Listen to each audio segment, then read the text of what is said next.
Indira, ini dalam hal pemeriksaan saksi anak ini, apakah memang siapapun yang melakukan pemeriksaan dari lembaga-lembaga negara yang saat ini konsen dalam kasus Afiq Maulana, itu seyogianya sudah harus didampingi oleh LPSK dan kuasa hukum atau tidak?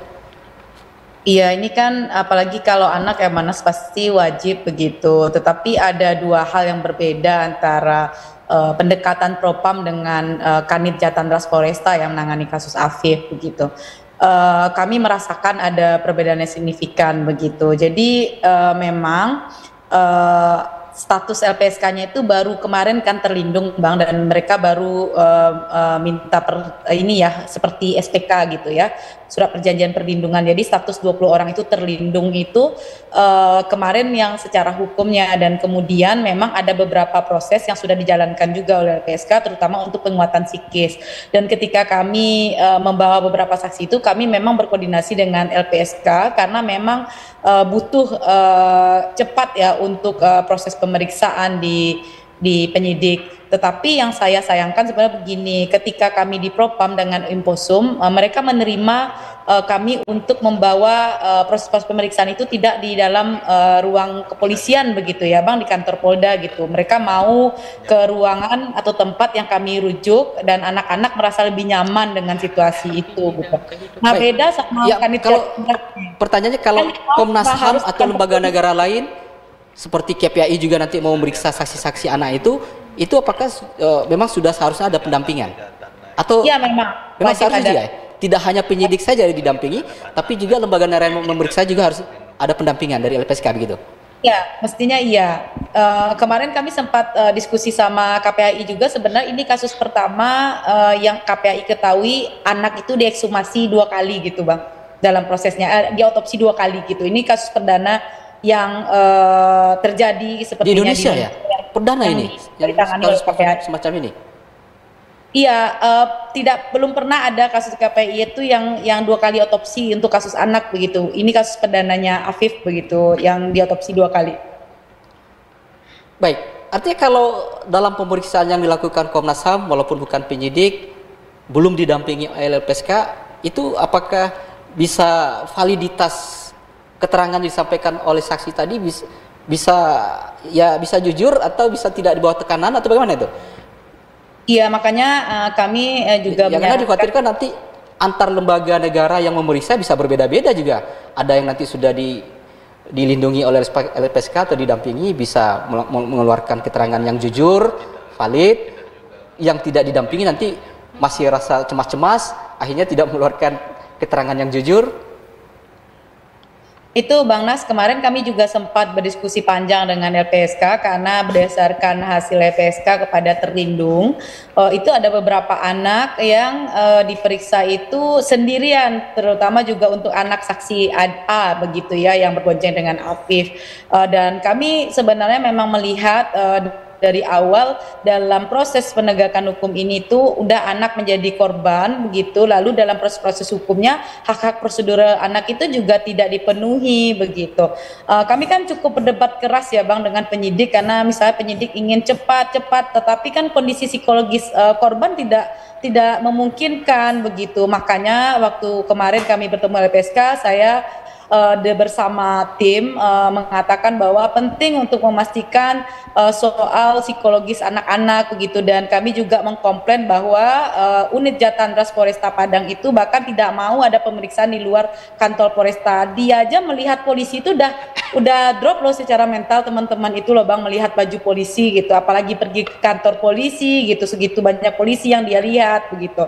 Dan itu memang berbeda sikapnya antara unit Jatantras dengan Propam Polda gitu. Propam Polda mau dengan Imposum datang ke rumah-rumah korban begitu ya, atau di tempat yang kami sediakan, dan itu lebih aman dan nyaman buat teman-teman anak korban sebenarnya begitu.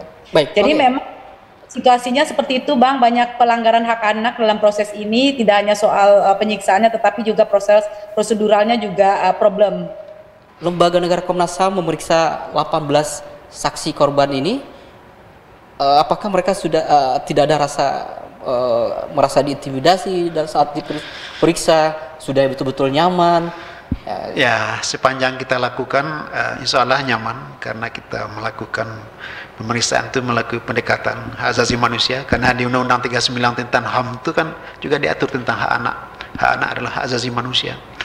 Nah, bagaimana caranya? Kemudian kita juga hubungi kontak dengan kawan-kawan LBH, mendampingi atau tidak, diserahkan, diberikan alamatnya, ini silakan ditemui, ya kita temui. Baik, Ya. dan Komnas HAM meyakini keterangan yang disampaikan oleh 18 saksi korban ini sudah benar-benar apa adanya dan jujur ya? Tidak ada lagi mereka merasa terintimidasi di situ. Keterangannya waktu itu kita coba reka, rekonstruksi, kemudian kita suruh baca ulang lagi keterangannya, kemudian kita dokumentasi, kemudian kita minta tanda tangan. Nah itu nanti akan kita koordinasikan dan kita dengar pendapat dengan LPSK, bagaimana pula dengan temuannya, apakah cocok atau tidak. Nah, nanti hasilnya baru disampaikan. Baik, artinya sejauh ini sampai nanti disampaikan oleh Kepala Komnas HAM Pusat, hasilnya itu belum bisa disampaikan dulu. Iya, kita sampai ada kesimpulan kita atau satu rekomendasi atap, dari lembaga. Ya, kita satu atap, jadi pimpinan nanti yang akan menyampaikan. Baik, setidaknya dari catatan Komnas HAM dalam proses ekshumasi kemarin, apakah ada yang menjadi catatan khusus dari Komnas HAM? Catatan khusus sih tidak, tapi informasi dari pimpinan yang datang kemarin, sepanjang itu sudah melalui proses yang objektif, semua sudah didengar, ya hasilnya apa adanya kita terima, apa yang disampaikan nanti. Nah, memang ini kuncinya untuk menentukan akibat kematian seseorang itu. Karena peranan ahli itu nanti yang menentukan apakah memang Hafid ini meninggalnya karena diniaya atau kematiannya karena suatu hal lain, akibat yang lain gitu. Jadi kita tunggulah hasilnya ini nanti. Karena autopsi pertama kan diragukan, nah istilahnya tidak jelas, mungkin diterangkan dalam visum repertum itu kan harus jelas semuanya. Nah, mungkin saja ada indikasi-indikasi yang nggak tercakup kan. Tadi ada berapa titik tadi? 19 titik. Iya, 19 sampel yang diambil oleh sampai kepala otaknya diambil juga kali. Nah, itu ya, lebih 19 sampel itu 3 jaringan keras itu bisa tulang dan otak gitu, kepala, bisa, tengkorak, kepala gitu. Iya. Dan 16 itu jaringan lunak. Memang kalau kulit sampai otot kira-kira gitu. Kalau organ tubuh yang udah keras itu memang bisa menentukan indikasinya nanti. Nah, mengenai saksi, ini kalau udah proses pidana ini ya. Ini perkaranya kan masih penyelidikan.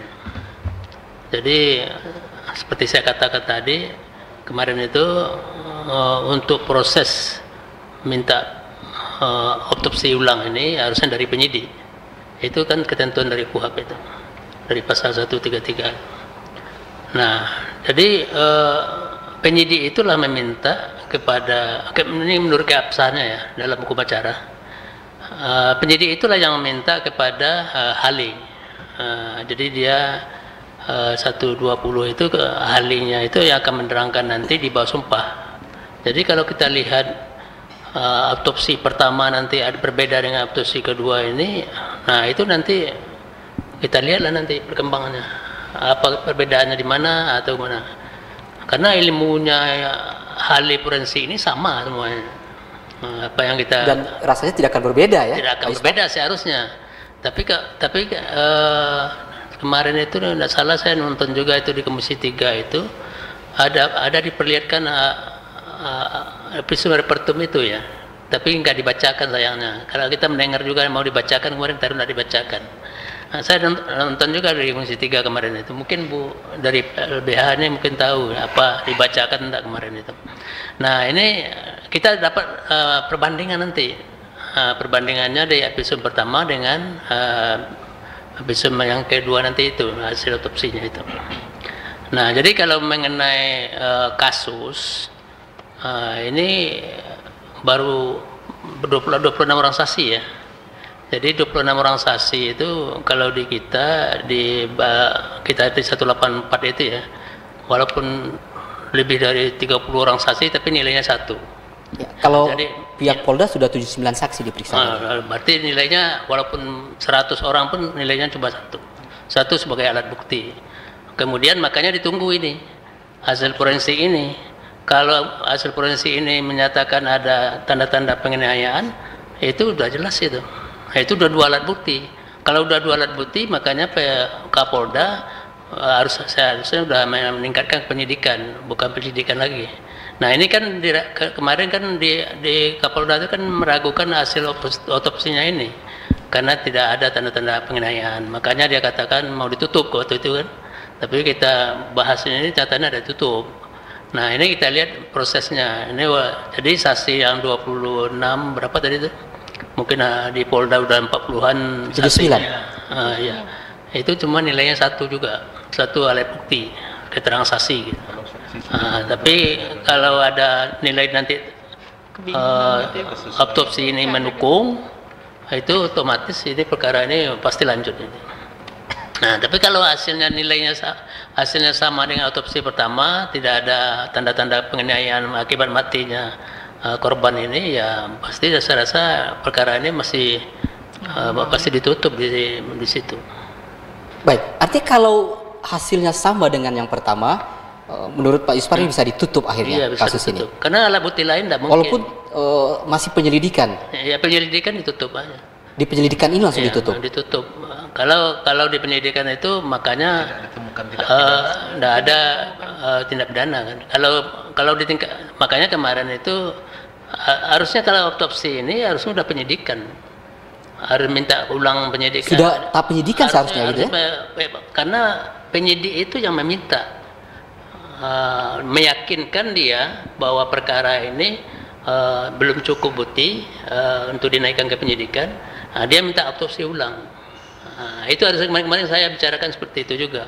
Jadi Polda itu sudah menunjuk mengeluarkan surat perintah penyidikan walaupun sifatnya umum ya, tidak menentukan tersangka. Jadi sifatnya penyidikan umum gitu. Jadi penyidikan umum itu bisa saja membuat terang kan, menemukan siapa tersangka nanti kita cari. Begitu juga perkara lain sepertinya seperti itu. Baik, dan saran Pak Yuspar, ini kan keterangan dokter forensik bisa 2 atau sampai 5 minggu bahkan menunggu hasil otopsi ini. Sambil menunggu 5 sampai 5 minggu ini, saran Pak Yuspar seharusnya dinaikkan saja statusnya ke penyidikan begitu. Ya, kalau saya harusnya sudah di penyidikan ini. Tidak mesti harus menunggu hasilnya ini dulu keluar ya? Penyidikan aja dulu, tidak masalah. Nah, ini nanti kalau di penyidikan bisa juga dihentikan perkaranya kan, SP3 istilahnya. Ya, tidak cukup bukti kan, tidak terpenuhi alat bukti. Apalagi kalau nanti hasil otopsinya sama dengan autopsi pertama, lebih transparan lagi Kapolda mengatakan ini perkaranya sudah dihentikan penyidikannya. Tapi kalau penyelidikan itu kan tidak ada bukti keluar surat gitu ya, tapi atas persetujuan Kapolda aja. Jadi tidak ada surat penghentian penyidikan. Karena kalau di penyidikan itu ada surat penghentian penyidikan. Jadi nanti kalau memang nggak puas juga ada ruang pra peradilannya. Baik. Artinya menurut Pak Yuspar akan lebih punya kredibilitas apabila kasus ini dihentikan pada saat statusnya sudah penyidikan ketimbang di penyelidikan begitu ya? Kalau saya lebih transparannya harus di penyidikan. Kita uji benar kan? Ya, kalau memang nanti di penyidikan Kapolda tidak menemukan 2 alat bukti yang bisa membuat terang perkara ini, ya mau dihentikan tidak apa-apa. Tapi kalau tidak puas juga lagi nanti dari LBH atau dari korban bisa majukan pra peradilan, diuji lagi nanti di persidangan. Ini kan baru masih tahap kewenangan penyidik baru, belum bisa kalau udah di tingkat penyidikan itu kan pihak penyidik udah berkoordinasi juga dengan jaksa 109-nya udah mulai gitu kan. Jadi ya bisa komunikasi, jadi bukan satu arah lagi, udah 2 arah, bisa menentukan apakah perkara ini bisa atau tidaknya terpenuhi unsur untuk dilanjutkan ke penuntutan.